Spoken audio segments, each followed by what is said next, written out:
வணக்கம். முக்கிய செய்திகள். துணைநிலை ஆளுநர் கிரண்பேடியை சந்திக்க அனுமதி அளிக்க வேண்டும். ஆளுநர் மாளிகை அருகே அமைச்சர் கந்தசாமி சாலையில் அமர்ந்து போராட்டத்தில் ஈடுபட்டதால் பரபரப்பு. ராஜ்நிவாஸ் அருகே சென்று முதல்வர் நாராயணசாமியை தடுத்து நிறுத்திய மத்திய பாதுகாப்பு படையினர். முதல்வருக்கும் காவல்துறை அதிகாரிகளுக்கும் இடையே வாக்குவாதம் ஏற்பட்டதால் பரபரப்பு.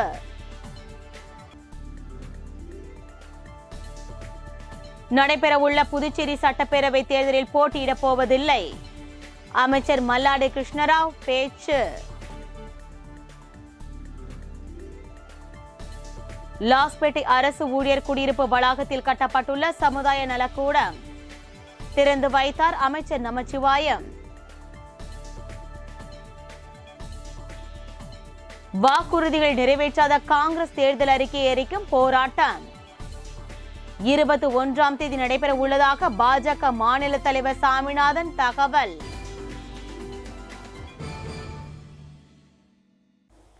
இனி விரிவான செய்திகள். துணைநிலை ஆளுநர் கிரண்பேடியை சந்திக்க அனுமதி அளிக்க கோரி அமைச்சர் கந்தசாமி ராஜ்நிவாஸ் அருகே போராட்டத்தில் ஈடுபட்டதால் அப்பகுதியில் பரபரப்பான சூழல் நிலவியது. சமூக நலத்துறை சார்பில் அனுப்பி வைக்கப்பட்டுள்ள 30க்கும் மேற்பட்ட கோப்புகளுக்கு அனுமதி அளிக்க கோரி அமைச்சர் கந்தசாமி சட்டப்பேரவை வளாகத்தில் கடந்த 9 நாட்களாக காத்திருப்பு போராட்டத்தில் ஈடுபட்டு வந்தார். இந்த நிலையில் 10வது நாள் அன்று தனது துறை சார்ந்த கோப்புகளுக்கு விளக்கமளிக்க துணைநிலை ஆளுநர் அனுமதி அளிக்க வேண்டும் என கோரி போராட்டத்தில் ஈடுபட போவதாக அறிவித்திருந்தார். அதன்படி காலை 10:30 மணிக்கு துணைநிலை ஆளுநர் மாளிகை அருகே அமைக்கப்பட்டிருந்த தடுப்பு கட்டைகளை தாண்டி சென்று அங்கு பாதுகாப்பு பணியில் இருந்த காவலர்களிடம் கிரண்பேடியை சந்திக்க அனுமதி அளிக்கும்படி வலியுறுத்தினார். அப்பொழுது சீனியர் எஸ்பி பிரதீக்ஷா துணைநிலை ஆளுநரை அனுமதி பெறாமல் சந்திக்க முடியாது, மேலும் உங்களுக்கு நேரம் ஒதுக்கப்படாததால் உள்ளே செல்ல அனுமதிக்க முடியாது என தெரிவித்தார். இதனையடுத்து சாலையிலேயே அமர்ந்து அமைச்சர் கந்தசாமி திடீர் போராட்டத்தில் ஈடுபட்டார். இதனால் அப்பகுதியில் பரபரப்பான சூழல் நிலவியது. இந்த நிலையில் இது குறித்து அறிந்த அமைச்சரின் ஆதரவாளர்கள் துணைநிலை ஆளுநர் மாளிகை அருகே குவிய துவங்கினர். இதனையடுத்து அப்பகுதியில் கூடுதல் பாதுகாப்பு போடப்பட்டுள்ளது. போராட்டத்தில் ஈடுபட்ட அமைச்சர் கந்தசாமியை சந்திக்க சென்ற முதல்வர் நாராயணசாமியை மத்திய பாதுகாப்பு படையினர் தடுத்து நிறுத்தி வாக்குவாதத்தில் ஈடுபட்ட சம்பவம் அப்பகுதியில் பரபரப்பை ஏற்படுத்தியது. தனது துறை சார்ந்த கோப்புகளுக்கு அனுமதி வழங்க கோரி அமைச்சர் கந்தசாமி 10வது நாளாக தொடர் போராட்டத்தில் ஈடுபட்டு வருகிறார். அதன்படி அவர் துணைநிலை ஆளுநர் மாளிகை அருகே சாலையில் தனியாக அமர்ந்து தர்ணா போராட்டத்தில் ஈடுபட்டார். இது குறித்து அறிந்த முதல்வர் நாராயணசாமி, அமைச்சர் மல்லாடி கிருஷ்ணராவ், பாராளுமன்ற உறுப்பினர் வைத்திலிங்கம் மற்றும் சட்டமன்ற உறுப்பினர்கள், காங்கிரஸ் கட்சியின் முக்கிய நிர்வாகிகள் அமைச்சர் கந்தசாமியை சந்திக்க சட்டசபையிலிருந்து புறப்பட்டு சென்றனர். அப்பொழுது குபேர் சிலை அருகே காவலர்கள் முதல்வர் நாராயணசாமியை தடுத்து நிறுத்தினர். இதனையடுத்து பாதுகாப்பு பணியில் இருந்த காவலர்களுடன் முதல்வர் நாராயணசாமி வாக்குவாதத்தில் ஈடுபட்டார். இருப்பினும் முதல்வருக்கு அனுமதி வழங்கப்படவில்லை. இதனையடுத்து அங்கு ஏராளமான காவலர்கள் குவிக்கப்பட்டதால் முதல்வர் நாராயணசாமி சாலையிலேயே அமர்ந்து தர்ணா போராட்டத்தில் ஈடுபட்டார். இதனால் அங்கு பதட்டமும் பரபரப்பும் காணப்பட்டது. சிறந்த சட்டமன்ற உறுப்பினருக்கான விருதினை 3வது முறையாக பெற்றுக்கொண்ட அமைச்சர் மல்லாடி கிருஷ்ணராவ் இனி சட்டப்பேரவை தேர்தலில் நிற்கப் போவதில்லை என தெரிவித்தார். ஏனாம் சட்டமன்ற தொகுதியில் கடந்த 1991ஆம் ஆண்டு முதல் 2016ஆம் ஆண்டு வரை நடைபெற்ற தேர்தல்களில் போட்டியிட்டு 25 ஆண்டு காலம் சட்டமன்ற உறுப்பினராக மல்லாடி கிருஷ்ணராவ் தேர்வு செய்யப்பட்டார். மேலும் 3 முறை அமைச்சராக இருந்த அவர் தற்போது 3வது முறையாக புதுச்சேரி சட்டசபையில் சிறந்த சட்டமன்ற உறுப்பினராக தேர்வு செய்யப்பட்டார். தொடர்ந்து அவருக்கு பாராட்டு விழா சட்டப்பேரவை வளாகத்தில் நடைபெற்றது. விழாவிற்கு சபாநாயகர் சிவக்கொழுந்து தலைமையேற்றார். இதில் முதலமைச்சர் நாராயணசாமி, அமைச்சர்கள் நமச்சிவாயம், கந்தசாமி, கமலக்கண்ணன், ஷாஜகான், முன்னாள் முதல்வர் ரங்கசாமி, பாராளுமன்ற உறுப்பினர் வைத்திலிங்கம் மற்றும் என்ஆர் காங்கிரஸ், அதிமுக, பாஜக சட்டமன்ற உறுப்பினர்கள் வாழ்த்து பேசினர். தொடர்ந்து அமைச்சர் மல்லாடி கிருஷ்ணராவிற்கு 3வது முறையாக சிறந்த சட்டமன்ற உறுப்பினருக்கான விருது, சான்றிதழ் மற்றும் நினைவு பரிசு வழங்கப்பட்டது. விருதினை பெற்றுக்கொண்ட அமைச்சர் மல்லாடி கிருஷ்ணராவ் பேசும்போது, நடைபெறவுள்ள சட்டமன்ற தேர்தலில் நிச்சயம் போட்டியிட மாட்டேன் எனவும், அதேபோல் எனது குடும்பத்தினரும் போட்டியிட மாட்டார்கள் என்றும், ஆனால் புதுச்சேரி விட்டு எங்கும் செல்ல மாட்டேன், மாநில வளர்ச்சியில் எனது பங்களிப்பு இருக்கும் எனவும் தெரிவித்தார். தொடர் மழை காரணமாக மிகவும் சேதமடைந்து காணப்படும் கூற்றோடு பிரதான சாலையை போர்க்கால அடிப்படையில் விரைந்து சரி செய்திட வேண்டும் என வாகன ஓட்டிகளும் பொதுமக்களும் அரசுக்கு கோரிக்கை வைத்துள்ளனர். வானூர் சட்டமன்ற தொகுதிக்கு உட்பட்ட கண்டமங்கலம் பஞ்சாயத்து மிட்டா மண்டகப்பட்டு கூட்ரோடு அப்பகுதியில் தேசிய நெடுஞ்சாலை உள்ளது. இந்த சாலையானது புதுச்சேரி, விழுப்புரம், கடலூர் மற்றும் திண்டிவனம் ஆகிய பகுதிகளுக்கு இடையே பிரதான சாலையாக அமைந்துள்ளது. இந்த சாலையின் மூலம் அரசு மற்றும் தனியார் பள்ளி, கல்லூரி மாணவ மாணவிகள் தொழிற்சாலைக்கு செல்லும் வாகனங்கள் விவசாய விளைபொருட்களை விற்கவும் மற்றும் விதை, நெல், உரம் போன்ற பொருட்களை வாங்கவும் பொதுமக்கள் இந்த சாலையை பயன்படுத்தி வருகின்றனர். இந்த நிலையில் பருவமழை மற்றும் புயல் காரணமாக பெய்த பலத்த மழை காரணமாக அனைத்து சாலைகளும் பெயர்ந்து கடும் சேதமடைந்து காணப்படுகிறது. இதனால் வாகன ஓட்டிகளும் பொதுமக்களும் அச்சத்துடன் செல்லும் நிலை ஏற்பட்டுள்ளது. அது மட்டுமின்றி சாலையில் காணப்படும் பள்ளங்கள் காரணமாக தொடர் விபத்துகள் ஏற்படுகின்றன. எனவே வாகன ஓட்டிகள் மற்றும் பொதுமக்களின் நலன் கருதி சேதமடைந்து காணப்படும் இந்த சாலைகளை போர்க்கால அடிப்படையில் அரசானது சரி செய்திட வேண்டுமென வாகன ஓட்டிகள் அரசுக்கு கோரிக்கை வைத்துள்ளனர். தொடர் போராட்டத்தில் ஈடுபட்டு வரும் அமைச்சர் கந்தசாமிக்கு ஆதரவாக உருளையன்பேட்டை தொகுதி காங்கிரஸ் கட்சி சார்பில் புதிய பேருந்து நிலையம் அருகே ஆர்ப்பாட்டம் நடைபெற்றது. சமூக நலத்துறை சார்ந்த கோப்புகளுக்கு அனுமதி அளிக்க வலியுறுத்தி அமைச்சர் கந்தசாமி தொடர் போராட்டத்தில் ஈடுபட்டு வருகிறார். இந்த நிலையில் துணைநிலை ஆளுநர் மாளிகை அருகே தரையில் அமர்ந்து போராட்டத்தில் ஈடுபட்டு வரும் அமைச்சர் கந்தசாமிக்கு ஆதரவாகவும் அவருக்கு ஆதரவு தெரிவிக்க சென்ற முதல்வர் நாராயணசாமி தடுத்து நிறுத்திய துணை ராணுவ படையினரை கண்டித்தும் உப்பளம் மற்றும் உருளையன்பேட்டை சட்டமன்ற தொகுதி வட்டார காங்கிரஸ் கட்சி சார்பில் கண்டன ஆர்ப்பாட்டம் புதிய பேருந்து நிலையம் அருகே நடைபெற்றது. இதில் காங்கிரஸ் கமிட்டி உறுப்பினர் ரஹ்மான், முன்னாள் இளைஞர் காங்கிரஸ் தலைவர் இளையராஜா தலைமையில் நிர்வாகிகள் ரமேஷ், லட்சுமணன், குமரன், பாபுலால், ஆறுமுகம், வேல்முருகன், பிரபு உட்பட கட்சி நிர்வாகிகள் மற்றும் தொண்டர்கள் கலந்து கொண்டு துணைநிலை ஆளுநருக்கு எதிராக முழக்கங்களை எழுப்பி கண்டன ஆர்ப்பாட்டத்தில் ஈடுபட்டனர். இதேபோல் சமூக நலத்துறை அமைச்சர் கந்தசாமியின் தர்ணா போராட்டத்திற்கு ஆதரவாக ஏம்பலம் தொகுதி கருக்கலாம்பாக்கம் சந்திப்பில் ஏம்பலம் தொகுதி காங்கிரஸ் கட்சியினர் மற்றும் கூட்டணி கட்சியினர் சார்பில் சாலை மறியல் நடைபெற்றது. இதில் பொதுமக்கள் மற்றும் கூட்டணி கட்சியினர் திரளாக கலந்து கொண்டனர். வில்லியனூர் ஆய்வாளர் பழனிவேலு நடத்திய பேச்சுவார்த்தையில் உடன்பாடு ஏற்படவே சாலை மறியல் கைவிடப்பட்டது. இதனால் புதுவை மடுகரை சாலை, வில்லியனூர் சாலையில் போக்குவரத்து 1 மணி நேரம் பாதிக்கப்பட்டது. இதில் குமரேஸ்வரன் தலைமையில் கூட்டணி கட்சியினர் பலர் கலந்து கொண்டனர். பழங்குடியின மக்களுக்கு சிறப்பு கூறு நிதி ஒதுக்க வேண்டும் என்பன உள்ளிட்ட பல்வேறு கோரிக்கைகளை வலியுறுத்தி பழங்குடியினர் கூட்டமைப்பினர் ஊர்வலம் மற்றும் ஆர்ப்பாட்டத்தில் ஈடுபட்டனர். புதுவை மாநில பழங்குடி மக்கள் கூட்டமைப்பு சார்பில் ஊர்வலம் மற்றும் ஆர்ப்பாட்டம் நடைபெற்றது. முன்னதாக சுதேசி பஞ்சாலை அருகிலிருந்து புறப்பட்ட ஊர்வலத்திற்கு பழங்குடி மக்கள் கூட்டமைப்பு மாநில தலைவர் ராம்குமார் தலைமை தாங்கினார். தலித் மற்றும் அனைத்து சமுதாய தலைவர்கள் முன்னிலை வகித்தனர். இந்த ஊர்வலம் அண்ணா சாலை, நேரு வீதி, மிஷன் வீதி வழியாக வஉசி பள்ளியை சென்றடைந்தது. அங்கு பாதுகாப்பு பணியில் இருந்த காவலர்கள் தடுப்பு கட்டைகளை வைத்து போராட்டக்காரர்களை நிறுத்தினர். தொடர்ந்து ஆர்ப்பாட்டத்தில் ஈடுபட்டவர்கள் கோரிக்கைகளை வலியுறுத்தி முழக்கங்களை எழுப்பினர். இந்த போராட்டமானது காட்டுநாயக்கன், மலைக்குறவன், குருமன், எருகுல ஆகிய இனங்களை பழங்குடி அட்டவணை பட்டியலில் சேர்க்க மத்திய, மாநில அரசுகள் நடவடிக்கை எடுக்க வேண்டும்.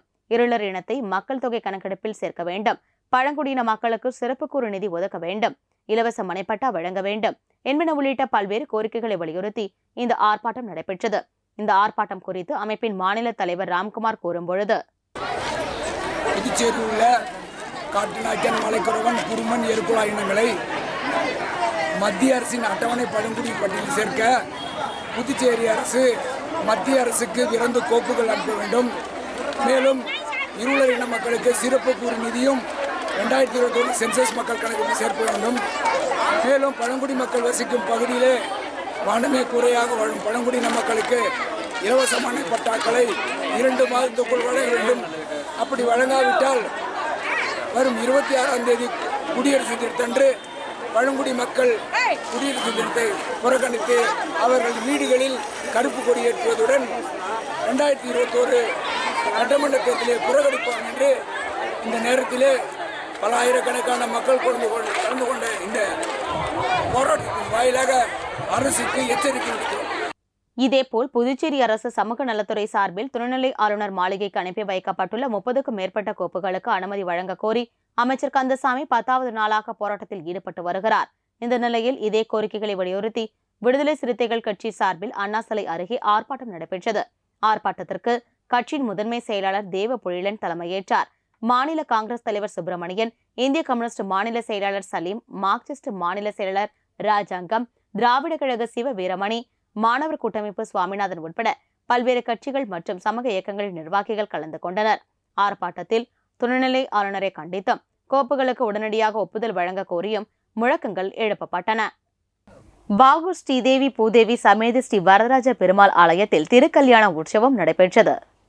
பாகூர் அக்ரஹார வீதியில் எழுந்தருளியிருக்கும் ஸ்ரீதேவி பூதேவி சமேத ஸ்ரீ வரதராஜ பெருமாள் ஆலயத்தில் நூதன உற்சவமூர்த்தி பிரதிஷ்டை விழா நடைபெற்றது. முன்னதாக மங்கள இசையுடன் தொடங்கிய நிகழ்ச்சியில் திருப்பள்ளி எழுச்சி, அக்னி பிரவேசம், பிரதான ஹோமங்கள், பூர்ணாஹூதி, கடம் புறப்பாடு, பிரதிஷ்டை ஆசிர்வாதம், சாற்று முறை, தீர்த்த பிரசாதம் இவைகள் நிறைவுற்று அதன் முக்கிய நிகழ்வான திருக்கல்யாண உற்சவம் நடைபெற்றது.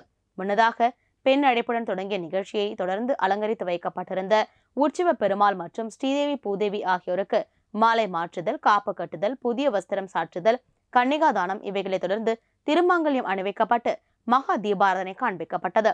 தொடர்ந்து உற்சவமூர்த்தி மாடவீதி உலா நடைபெற்றது. இதற்கான ஏற்பாடுகளை ஆலய அறங்காவலர் குழு தலைவர் தில்லைவனம், துணைத் தலைவர் இந்திரன், செயலாளர் ஜெயபால், பொருளாளர் கோவிந்தன், உறுப்பினர் வேணு மற்றும் ஊர் பொதுமக்கள் ஆகியோர் செய்திருந்தனர். மேலும் இந்நிகழ்ச்சியில் நவ தேவஸ்தான ஆலய அறங்காவல் குழு தலைவர் நடேசன், துணைத் தலைவர் சரவணன், பொருளாளர் ஹரி என்கிற துரைசாமி, பாகூர் மூலநாதர் ஆலய அறங்காவலர் குழு தலைவர் உட்பட ஊர் பொதுமக்கள், இளைஞர்கள் பலர் கலந்து கொண்டனர்.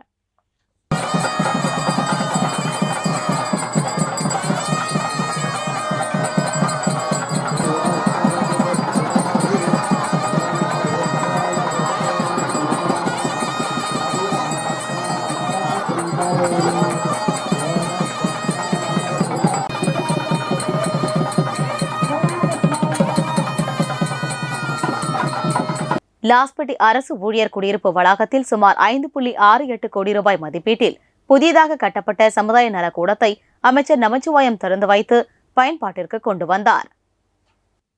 காலாப்பட்டு சட்டமன்ற தொகுதிக்கு உட்பட்ட லாஸ்பேட்டை அரசு ஊழியர் குடியிருப்பு வளாகத்தில் பொதுப்பணித்துறை சார்பில் சுமார் 5.68 கோடி ரூபாய் செலவில் புதியதாக சமுதாய நலக்கூடம் கட்டப்பட்டுள்ளது.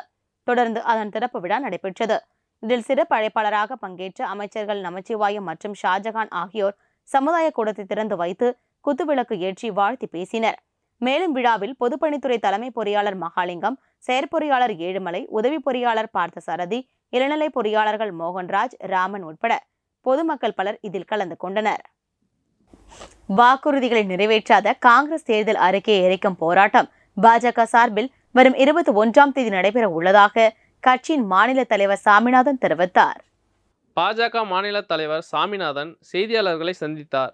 அப்போது அவர் புதுச்சேரியில் பாரதிய ஜனதா கூட்டணி அரசு அமைக்க யூகம் அமைத்து செயல்பட்டு வருவதாகவும், இந்த மாதம் இறுதியில் பாஜக தேசிய செயலாளர் JP நட்டா புதுச்சேரி வர உள்ளதாகவும், புதன்கிழமை 20ஆம் தேதி ஆளும் காங்கிரஸ் அரசை கண்டித்து 30 தொகுதிகளிலும் போராட்டம் நடைபெற உள்ளதாகவும், அதனையடுத்து 21ஆம் தேதி பாஜகவின் பல்வேறு அணிகள் சார்பில் காங்கிரஸ் அரசின் தேர்தல் அறிக்கையை எரிக்கும் போராட்டம் இந்திரா காந்தி சிலை அருகே நடைபெறும் என அவர் தெரிவித்தார்.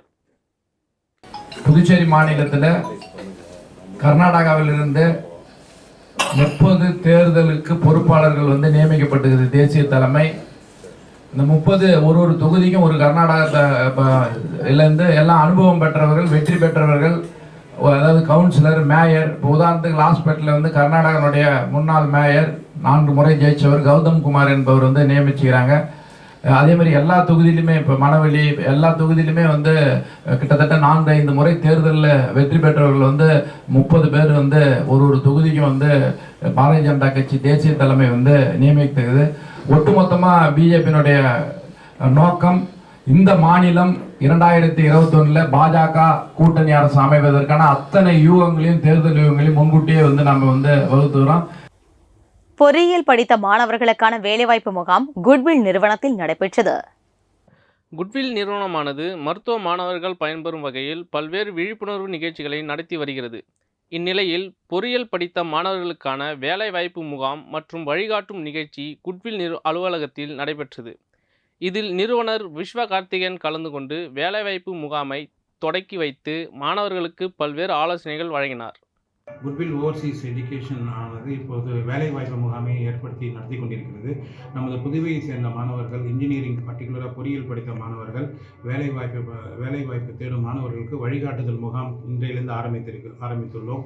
TCL, விப்ரோ, மேக்னம் போன்ற கம்பெனிகளுக்கான HR ஃபர்ஸ்ட் ரவுண்ட் இன்டர்வியூ நடந்துட்டு இருக்கு. ஸோ இன்ஜினியரிங் படித்த மாணவர்கள், வேலைவாய்ப்பு தேடும் மாணவர்கள் நம் நிறுவனத்தை அணுகினால் அவர்களுக்கு வேலைவாய்ப்பு பயிற்சியும் இங்கே கொடுக்கின்றோம். அதாவது பர்சனாலிட்டி டெவலப்மெண்ட்டுக்கான பயிற்சி இங்கே கொடுத்து ப்ளஸ் அவங்களுக்கு பிளேஸ்மெண்ட்டும் வந்து நம்ம இன்னிலேருந்து ஆரம்பிச்சிருக்கின்றோம்.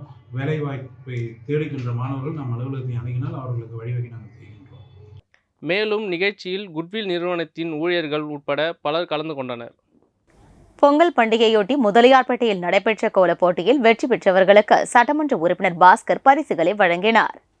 தமிழர் திருநாளான தைப்பொங்கல் அன்று புதுச்சேரி முதலியார்பேட்டை தொகுதியைச் சேர்ந்த சமூக சேவகரான விக்கி முதலியார் நடத்திய கோலப் போட்டியில் முதலியார்பேட்டை தொகுதியைச் சேர்ந்த 200க்கும் மேற்பட்ட பெண்கள் கலந்து கொண்டு பலவிதமான வண்ண கோலங்களை வரைந்தனர். பின்னர் போட்டியில் வெற்றி பெற்றவர்களுக்கு பரிசளிப்பு விழா நடைபெற்றது. இதில் தொகுதி சட்டமன்ற உறுப்பினர் பாஸ்கர் சிறப்பு அழைப்பாளராக கலந்து கொண்டு முதலிடம் பெற்றவருக்கு வாஷிங் மிஷின், 2ஆம் இடம் பெற்றவருக்கு கேஸ் அடுப்பு, 3ஆம் இடம் பிடித்தவருக்கு மிக்சி போன்றவற்றை வழங்கினார். தொடர்ந்து போட்டியில் கலந்து கொண்ட அனைவருக்கும் பரிசுகள் வழங்கப்பட்டது. பின்னர் பள்ளி மாணவ மாணவிகளுக்கு நோட்டு புத்தகங்கள் வழங்கப்பட்டன. நிகழ்ச்சிக்கான ஏற்பாடுகளை திருக்குமரன் மற்றும் கார்த்திகேயன் செய்திருந்தனர். வேல்ராம்பட்டு வைஸ்மன் மேல்நிலைப் பள்ளியில் நடைபெற்ற சாலை விதிமுறைகள் குறித்த விழிப்புணர்வு நிகழ்ச்சியில் ஏராளமான மாணவ மாணவிகள் பங்கேற்று பயன்பெற்றனர். சாலை பாதுகாப்பு மாதத்தையொட்டி வேல்ராம்பட்டு பகுதியில் அமைந்துள்ள வைஸ்மேன் மேல்நிலைப் பள்ளியில் சாலை பாதுகாப்பு விதிமுறைகள் குறித்த விழிப்புணர்வு நிகழ்ச்சி நடைபெற்றது. நிகழ்ச்சியில் தலைமையேற்ற பள்ளி முதல்வர் சரோஜா சாலையில் செல்லும் பொழுது மாணவ மாணவிகள் கடைபிடிக்க வேண்டிய விதிமுறைகள் பற்றி எடுத்து கூறினார். இதனைத் தொடர்ந்து தேசிய விருது பெற்ற புதுமை பாலகிருஷ்ணன் ரயில் மற்றும் கனரக வாகனங்கள் செல்லும் பொழுது நாம் கடைபிடிக்க வேண்டிய நடைமுறைகள் குறித்து விரிவாக எடுத்துரைத்தார். தொடர்ந்து நிகழ்ச்சியை ஒட்டி நடைபெற்ற வினாடி வினா போட்டிகளில் வெற்றி பெற்ற மாணவர்களுக்கு நினைவு பரிசுகள் வழங்கப்பட்டன. இந்த விழிப்புணர்வு நிகழ்ச்சியில் ஏராளமான மாணவ மாணவிகள் கலந்து கொண்டு பயன்பெற்றனர். மீண்டும் முக்கிய செய்திகள். துணைநிலை ஆளுநர் கிரண்பேடியை சந்திக்க அனுமதி அளிக்க வேண்டும். ஆளுநர் மாளிகை அருகே அமைச்சர் கந்தசாமி சாலையில் அமர்ந்து போராட்டத்தில் ஈடுபட்டதால் பரபரப்பு. ராஜ்நிவாஸ் அருகே சென்று முதல்வர் நாராயணசாமியை தடுத்து நிறுத்திய மத்திய பாதுகாப்பு படையினர். முதல்வருக்கும் காவல்துறை அதிகாரிகளுக்கும் இடையே வாக்குவாதம் ஏற்பட்டதால் பரபரப்பு.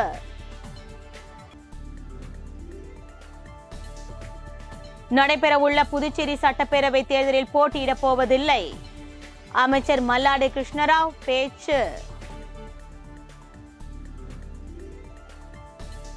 லாஸ்பேட்டை அரசு ஊழியர் குடியிருப்பு வளாகத்தில் கட்டப்பட்டுள்ள சமுதாய நலக்கூடம் திறந்து வைத்தார் அமைச்சர் நமச்சிவாயம்.